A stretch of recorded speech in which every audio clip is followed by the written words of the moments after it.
الان ما هماهنگی میکنیم. At the moment, we are coordinating and holding discussions to ensure those conditions in MOU are fulfilled. I will explain further later.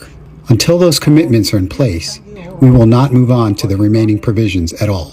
با ایران Sovereignty over the Strait of Hormuz rests with Iran and Oman, and with the arrangements that Iran determines there. A divine blessing. That is how Iran's chief negotiator is characterizing the conflict, especially given Tehran's strategic power over the Strait of Hormuz. Tehran now says there can be no further talks with the US unless the conditions laid out in the Memorandum of Understanding are met, with Iran pushing for the release of frozen assets. The MOU top of the agenda as an Iranian delegation met Qatar's Prime Minister today in Doha. He met the US side on Tuesday. A source says US and Iranian officials are also having indirect discussions through Qatari and Pakistani mediators, but those are at a lower level.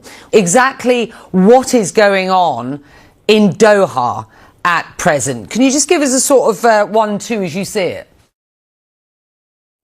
Yeah, so what's really been happening since this MOU was reached between the US and Iran, this MOU, has certain clauses, certain commitments that each side has to make. And the goal is for this MOU to, over 60 days, result in broader negotiations to get a new nuclear deal with Iran. But right now, we've seen it hung up in its own clauses and the implementation commitments of each side. For Iran, the biggest thing, there's these rival interpretations of the MOU. So the MOU explicitly does state that Iran has to make the quote-unquote arrangements for transit through Hormuz. Now, the Iranians interpret this as the ships have to go through their designated route through Hormuz, namely through the northern part of the strait, whereas the US has been trying to have ships go through the southern part of the strait. And so this led to the tit-for-tat strikes we've seen over the weekend, where Iran said that it can't, quote unquote, guarantee the security of ships going through the southern part of the strait. Many ships were passing with their AIS transponders on. A couple of those ships were struck. The US attacked Iran. Iran hit back at US bases in Kuwait and Bahrain. So it's a very volatile situation. But Ghalibaf, the chief Iranian negotiator, to your question, he said, which is the consistent Iranian position, that this new paradigm over Hormuz is their new red line, that this is the critical lever that Iran has, and they want to maintain more control of the Strait of Hormuz after this war, meaning they want ships to pass. They want them, however, to pass through their designated route, and they envision to collect fees.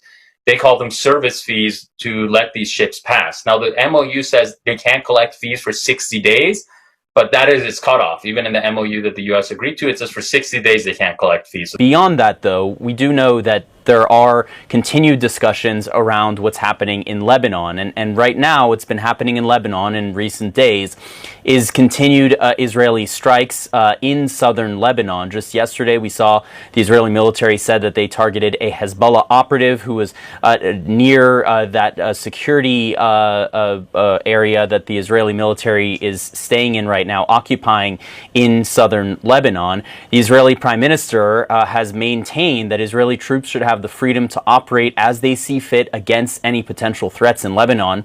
In fact, just yesterday, he visited Israeli troops in southern Lebanon and told them that if you identify any threat to your safety, quote, act, do not wait, act. We are watching as Iran has continued to maintain that a ceasefire and the withdrawal of Israeli troops in Lebanon is absolutely necessary to maintaining the current U.S.-Iran ceasefire and also to advancing a final deal. But there are now kind of conflicting mechanisms, it seems. On the one hand, the agreement between the Israeli and Lebanese governments, which gives Israel a lot more freedom to act in Lebanon as it sees fit. And on the other hand, this kind of broader language that's included in the Memorandum of Understanding, which Iran has interpreted to mean a total ceasefire and the withdrawal of Israeli troops, which is not happening as of yet.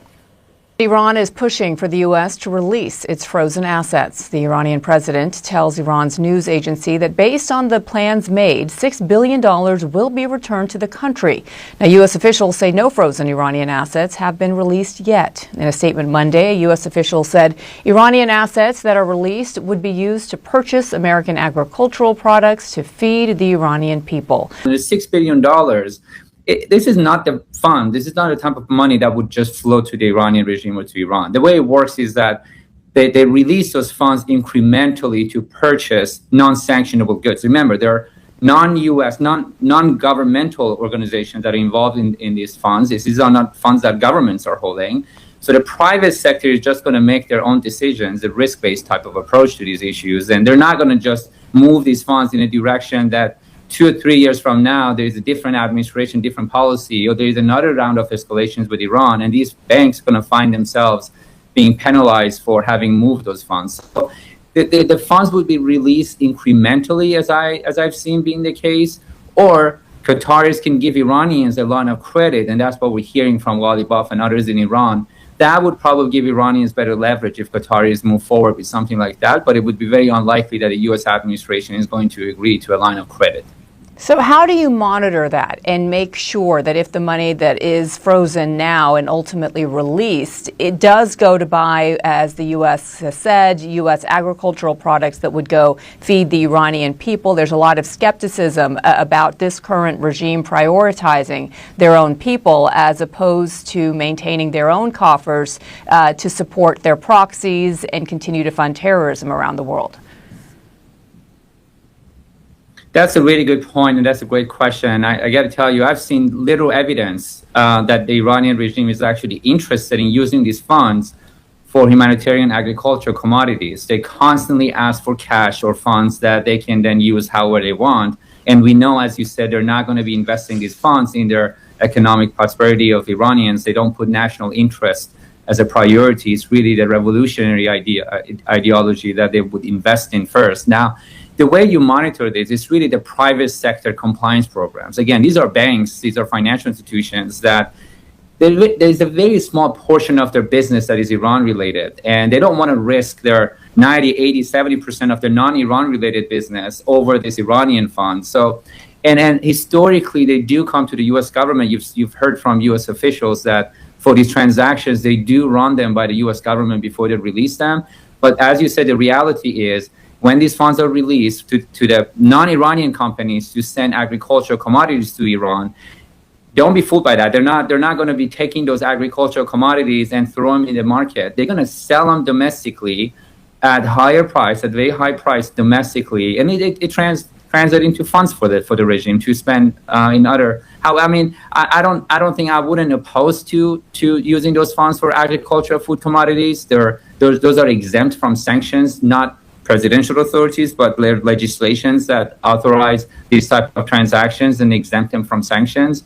But the reality is the Iranian regime is going to receive these shipments and sell them in the domestic market, and not it wouldn't be just kind of a type of commodities that would really help the Iranians right away.